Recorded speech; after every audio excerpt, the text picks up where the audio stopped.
Welcome everybody to Notes 6.1. We're going to be talking about radical expressions in this entire unit. So Unit 6 will be about radicals, solving radicals, rational exponents, all of that good stuff.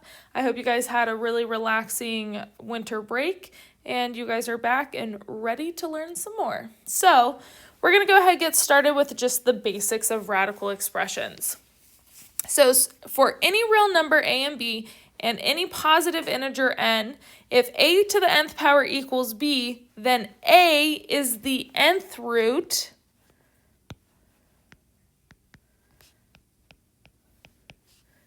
of b. So an example, if I had 2 to the 5th power equals 32, then the 5th root of 32 would equal 2. So when a number has two real roots, one positive, so the positive one is called the principal root.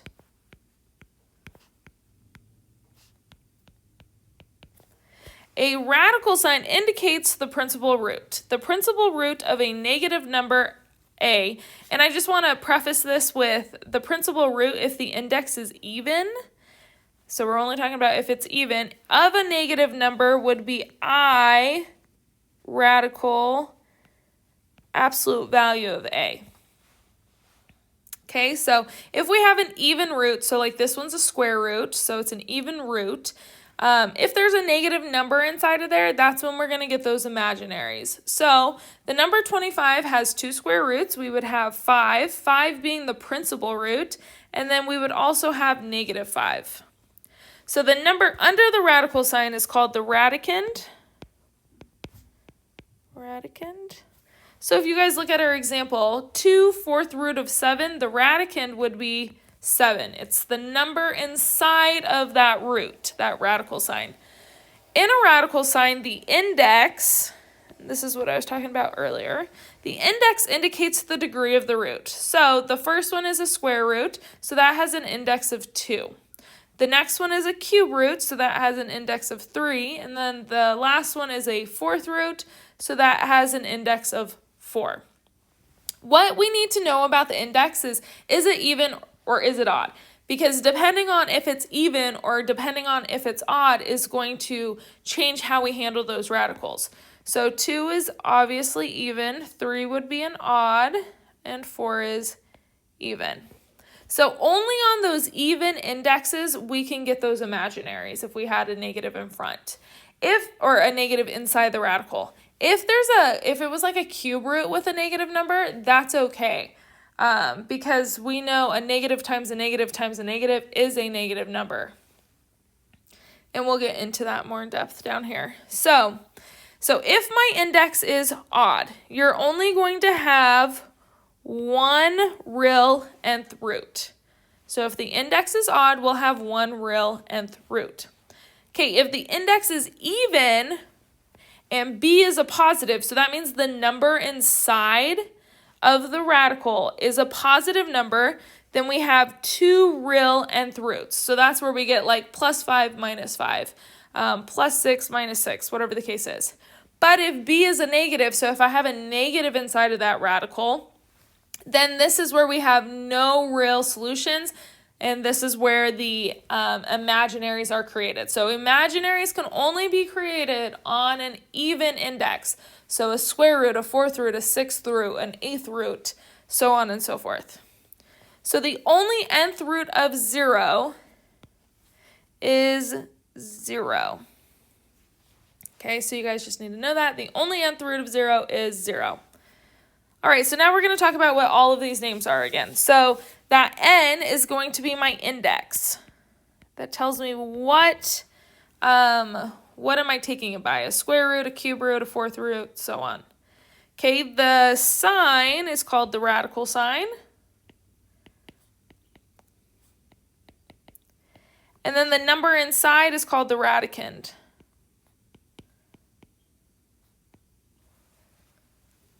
All right, let's go ahead and go to the next page.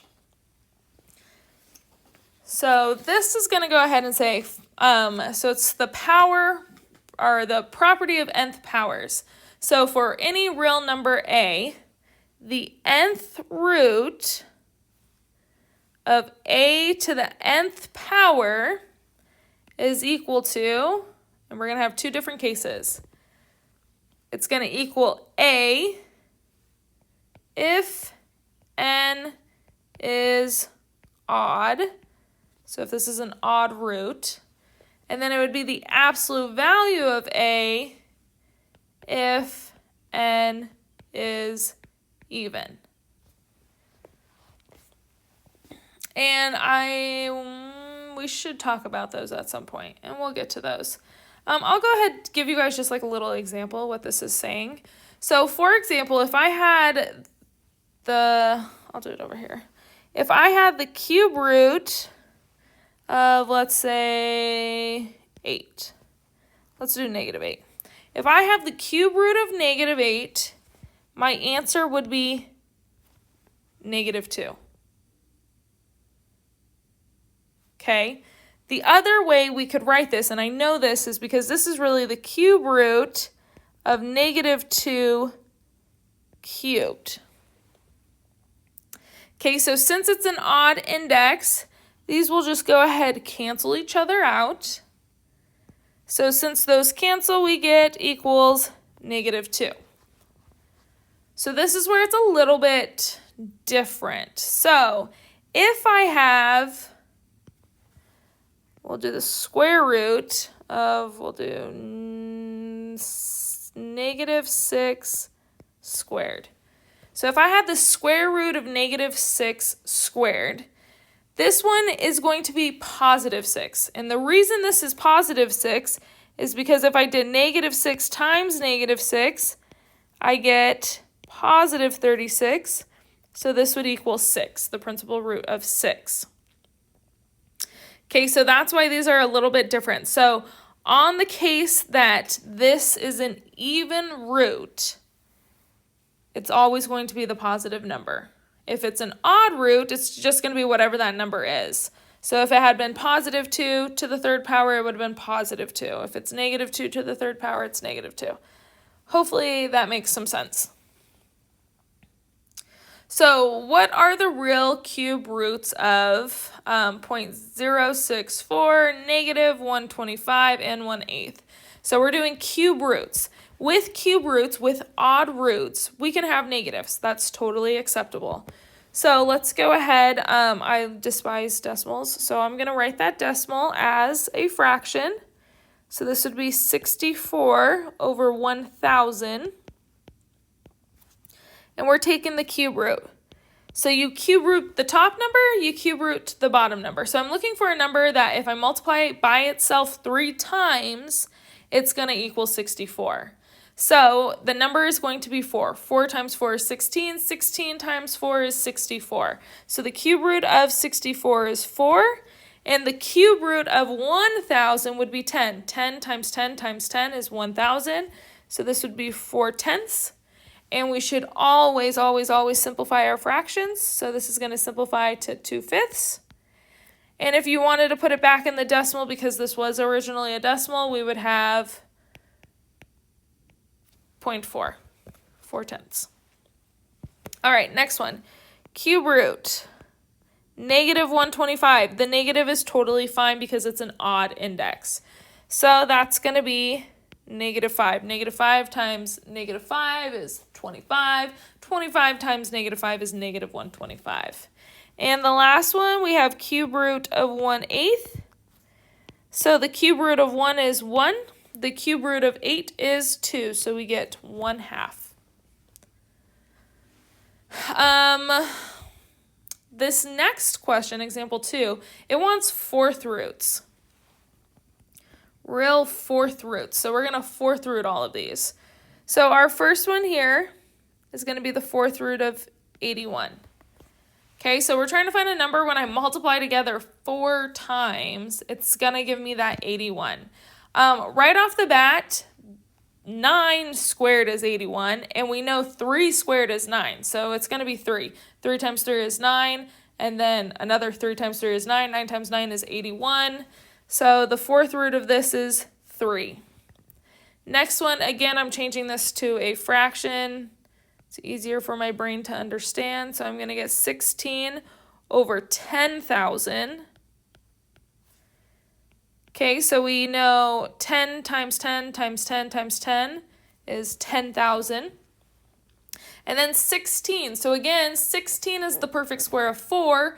And 4, if I square root of 4, that's 2. So 2 times 2 times 2 times 2 is 16. So this is going to give me 2/10. Simplify, which is 1/5. Or you guys could put it back to 0.2, 2/10. Okay, this next one, fourth root, negative 16 over 81. Okay, I'm sure most of you guys in your head right now are going, oh, this is 2/3. This is not, okay? The reason being is this is a even index, fourth root is even, and there's a negative inside. When that happens, it's going to be imaginary, so it's not real. We can't do it. We can do negative with odd index, but we cannot do negative with even indexes. So just like glancing at this next section and what I just talked about, you guys should look at number B, letter B, not number. We should look at letter B. That's a even index for, and then there's a negative. So we know right away this is not real. The other one, looking at this quickly, that's not going to be real is D. Again, even index, it has an index of 2, right? And then there's a negative inside, can't do it. A is a cube root, we can do it with odds. And C will work because it's negative 7 squared. So those will cancel, so we're able to handle that one. All right, so the cube root of negative 27 is negative 3. Negative 3 times negative 3 is positive 9. 9 times negative 3, negative 27. Okay, this one. If I did negative 7 times negative 7, I get square root of 49, so we're going to get positive 7. And this is what we were talking about up here. If it's an even index, right? If it's an even index, we're going to take the absolute value of our A. So we took the absolute value of negative 7, which is positive 7. All right, find the simplified form of each radical expression. All right, so I have square root on this first one. So square root, and I'll show you guys how I break these down, which helps me a lot. So we have square root. We know 81 is 9 squared, okay? And then x to the 4th power is really just an x squared times an x squared.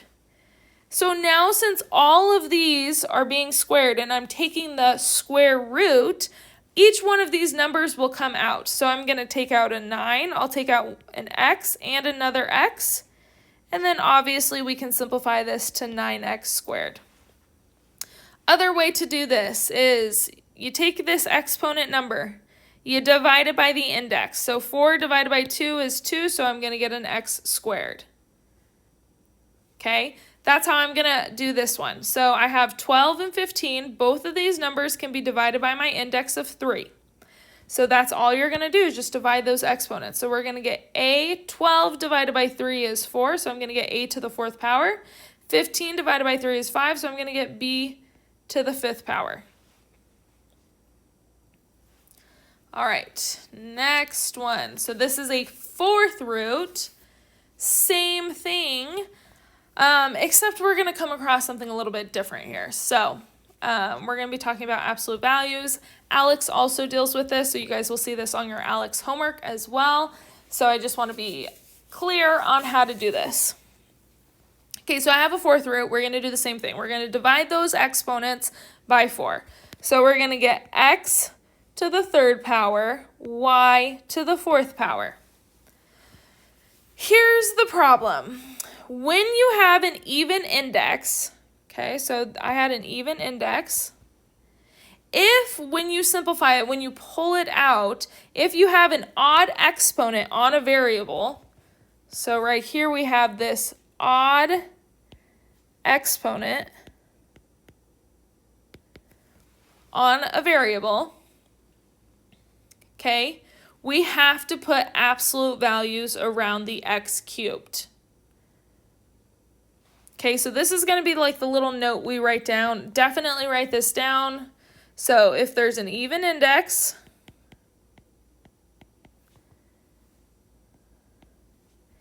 if you have an odd exponent, when you take it out of the even index, if you have an odd exponent, put absolute value signs.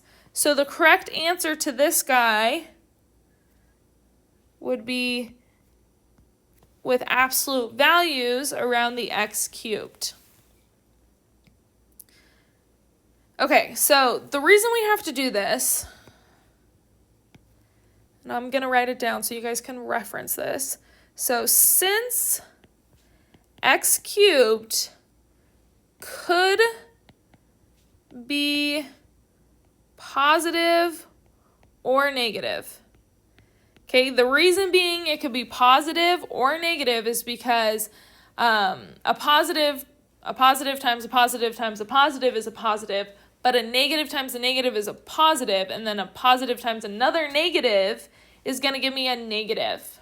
Okay, we can't have this be a negative because if this is a negative, right, when it's in the fourth root, when it's in an even index, when we have that negative in there, it's going to be imaginary. So we have to ensure that this value has to be a positive number so we can work in the radical. So since x cubed could be a negative or a positive, we need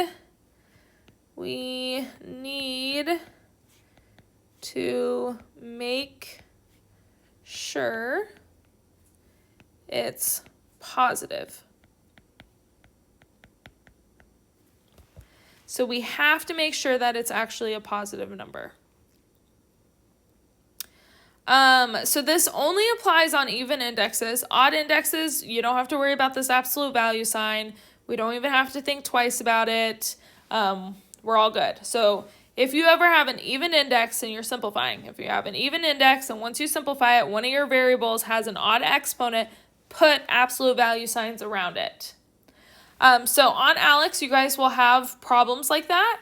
And then you'll also have problems where you're not going to need the absolute values because in the directions it says assume that all variables are positive. And since it tells us that we're just going to assume that they're all positive, then we don't have to do it. But if it doesn't specify that, you have to put the absolute values to be correct. All right, so one method for adjusting student test score to relate to the score of an AP test is to use the formula A equals 10 square root of R, where A is the adjusted score and R is the raw score. If the raw scores on the test range from 34 to 90, what is the range of the adjusted scores? So we're just going to go ahead and calculate both of these for the raw scores, and then we'll get the adjusted scores. Pretty straightforward. So we're going to get A equals 10 square root. Our lowest raw score is 34, so we're going to do square root of 34. In this case, in this question, we're going to go ahead and just use a calculator. So we're going to plug this into our calculator, and we'd get, and I always say it around 3 decimal places for my class, so we're going to get 58.309. So we're just going to round this to the nearest whole score, so it would be from 58. Find the second one, we're going to get A equals 10 square root of 90. Plug that into our calculator, and we would get 94.868, which will round up to 95. So the adjusted scores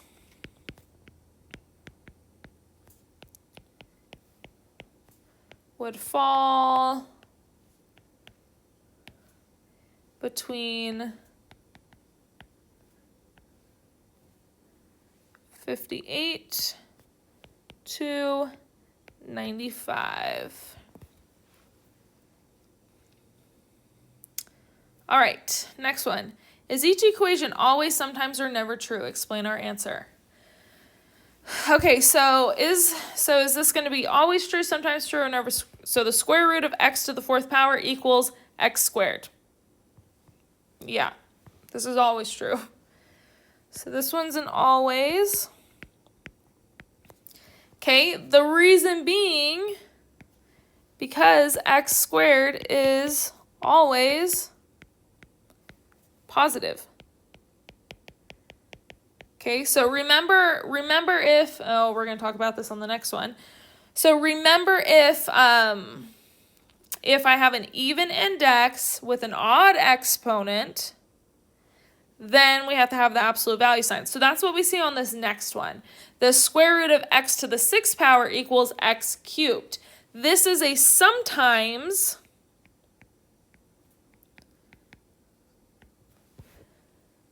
okay, and this is only true for when x is greater than or equal to 0. So for x is greater than or equal to 0, this is true. This would always be true if they had put those absolute value signs on it. All right, this guy, the cube root of x to the 8th power equals x squared. This one's kind of tricky. So obviously 8 divided by 3 is not 2. So in our heads we're like, this is not true, never. But is there any values of x where this could be true?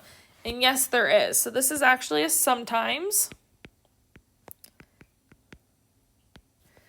Okay, and what values? So this will only work when x is equal to -1. Okay, -1 to the 8th power is +1. Cube root of +1 is 1. And then -1 squared is +1, so that works. 0 is going to work. 0 to the 8th power is 0. Cube root of 0 is 0. 0 squared is 0. And +1 will work. 1 to the 8th power is +1. Cube root of +1 is 1. And 1 squared is 1. And then this last one, the cube root of x cubed is the absolute value of x. Okay, so this one should be just equals x. That would be the always. Because on an odd index, you don't need those absolute values. Odd indexes, you can have negatives. Totally acceptable. So since they did only the positive, this is now only sometimes true. And this is going to sometimes be true for when x is greater than or equal to 0. This is true.